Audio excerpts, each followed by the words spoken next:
Welcome to the Life of Hair. My name is James Atkinson. Thank you for choosing to join me to this episode. Now in this episode we're going to react to Stella. Now if you don't follow Stella, she's linked in the description down below. Go and give her channel a follow. She talks all about hair. She does mostly her own hair.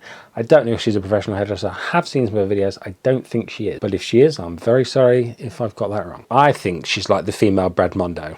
You know, she's got that Brad Mondo energy, which I'm here for. Go and check her out. Link in the description. Now in this particular episode, she's going to use vitamin C as a hair hack to make her hair go lighter, and cleansing shampoo, for example, or anti-dandruff shampoo. What I'm going to be doing today is getting vitamin C, crushing it up, and mixing it with anti-dandruff shampoo. Basically, when I was younger and I used to dye my hair a lot, I didn't want to bleach it, and I came across this really incredible trick, hack to remove hair dye, hair color from your hair. What you do is basically you crush up vitamin C pills and you mix anti-dandruff shampoo together, and these two work because vitamin C opens up the hair cuticle and swells it up, and anti-dandruff shampoo removes color. In fact, if you dyed your hair and you want to maintain it, try to stay away from anti-dandruff shampoo. Okay, first things first. There's two types of vitamin C, as we call it in this country. Not vitamin C.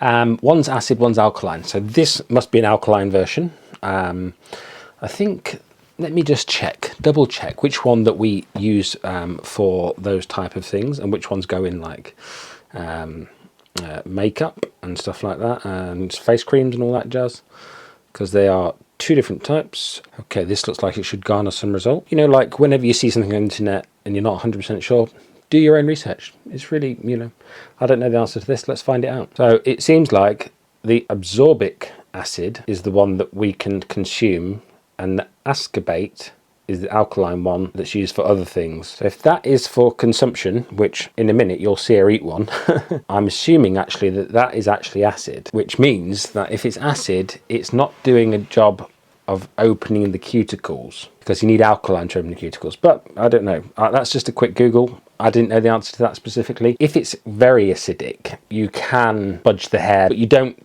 specifically open the cuticles for that. The water actually opens the cuticles because it takes the pH from its kind of natural realms of 4.5 to 5.5 up to kind of 7 where water lives, and then acids can break down materials the same as alkalines can. Anyway, let's see how she gets on. Because I don't really want my hair to be lighter, I just kind of want to get rid of this just like dark black pigment. Anyway, that's all you need. Pills and this while we're at it. About this much pill. Come on. So she's got about half a dozen, maybe more. Let's have a little count. Probably like 12 maybe vitamin C tablets in that bowl. Let's see. I'm using pliers to like crush them apart because I've seen this bit. She struggles to crush them, so we'll skip this bit. you can also probably blend this up if you really want to avoid slamming. I'm going to start adding in small amounts of this. There isn't really a formula or a mixture. I'm just going to go until the consistency is nice enough, basically. It is kind of the consistency of like a glue, I guess. I probably should make it more watery, but I don't feel like wasting more shampoo. I will be actually spraying water into my hair to actually start activating it, so the whole thing is going to come together. So there, she said she's going to spray water in her hair to activate it. I mean, I'm not 100% sure it's going to activate it. It's going to change the pH of her hair from, 4.5 to 5.5 up to 7. That's going to open the cuticles. If you call that activating, then perfect, but it's not exactly activating, it's just changing the alkalinity so that hair cuticles are already open.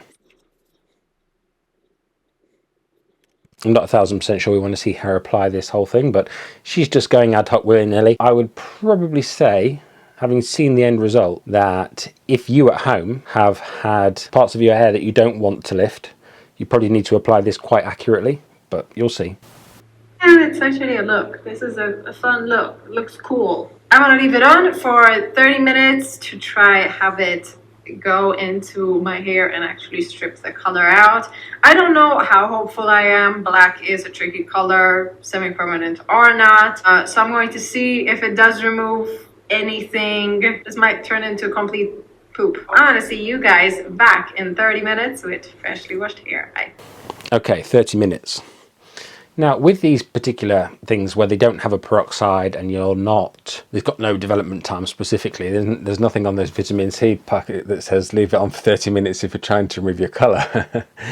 What I will say is that in the instance of breaking down the hair colour, you can just leave it on for as long as you like, and in fact if it dries out you could probably spray more water on it and reactivate it, reinvigorate the process. The longer you leave it on, the better the results, and probably adding heat would probably amplify the results too.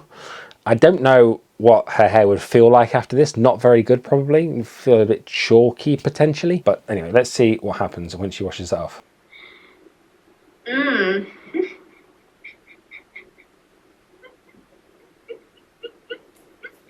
Well, her roots are definitely lighter, that's for sure.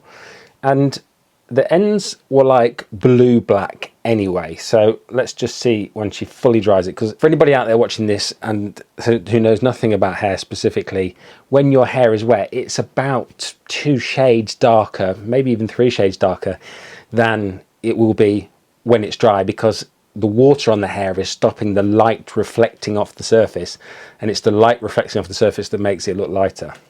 Technically, my hair cannot be called black. In that same sense, my roots cannot really be called red anymore. More so, they are kind of orangey. My roots are kind of a level 7. This thing. I did not mean to lighten my roots, but I did. Bright root. So I kind of like that. Kind of a level 4. Okay, so we can see that there's like a purpley colour on the ends. That's definitely lighter. Those ends are always more porous, so they're more susceptible to lightening anyway. The roots definitely change colour, which I can clearly see she didn't want to happen. And then in that mid zone, she's, like she said, she's like a level 4 purple.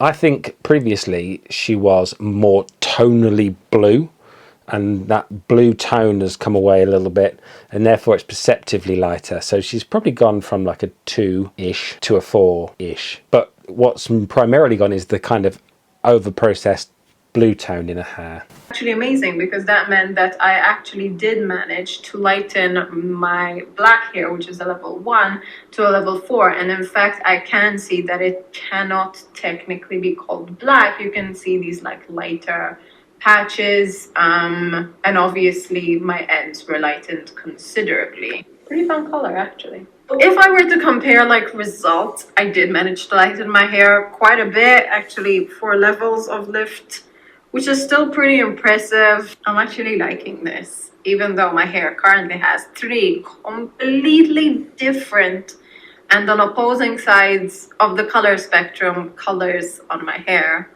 I still kind of like it because it's wild, and it's also something I've never had before in my life. What do? I don't know. Considered going in with color removal, which is basically a very, very, very mild bleach. I have tried this before. It's worth. At least she knows those colour removers are basically mild bleaches. Colour remover is obviously going to do a bigger job. Colour remover will not take you back to your natural colour. That's something to bear in mind if you didn't know that already. Colour removers just simply lighten the existing colour molecules. But the reason you can't go back to your natural colour is because when you put permanent colour on your head, or when you bleach your hair, you break down the natural pigments in the hair that is your natural colour. You dissolve them so that they can no longer reflect light, and then you replace the pigments in your hair with new pigment. That is something that a lot of people aren't necessarily aware of, that's the process. And so saying you can go back to your natural, nonsense. Unfortunately, absolutely, categorically impossible to go back to your natural colour once you have coloured it, unless you bleach it all out and then you happen to put exactly the right colour on to make it look like your natural, but you will not be back to your natural colour. Just forget that can ever even happen. Works really, really well. It's not too damaging to the hair, but it's still kind of a bit drying.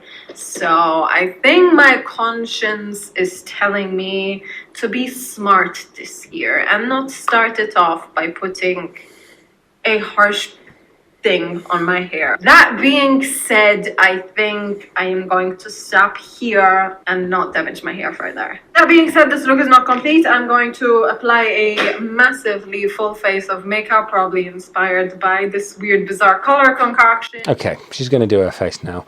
But, you know, we've seen that, yes, it did nudge the tone, and if you're a hairdresser in a salon, maybe that would be like really useful. If you've overtoned someone's hair and it's deposited too much because of porosity, or you put the toner onto wet hair and primarily they're meant to go onto dry hair, who knows. Maybe this could be one to have in the bag. You'd probably have to break up your vitamin C beforehand and have it in powder form, or buy it in powder form and put it in the cupboard, because when she tried to break it up, she really had to go to town it. So, you know, maybe think about that in advance. I'm going to try this. I don't know on who and I don't know when, but I really want to give it a go. Things like washing up liquid and all those kind of things will get your toners out, generally speaking, anyway, onto wet hair. So maybe it's not that beneficial. Anyway, hope you've enjoyed this one. See you in the next one.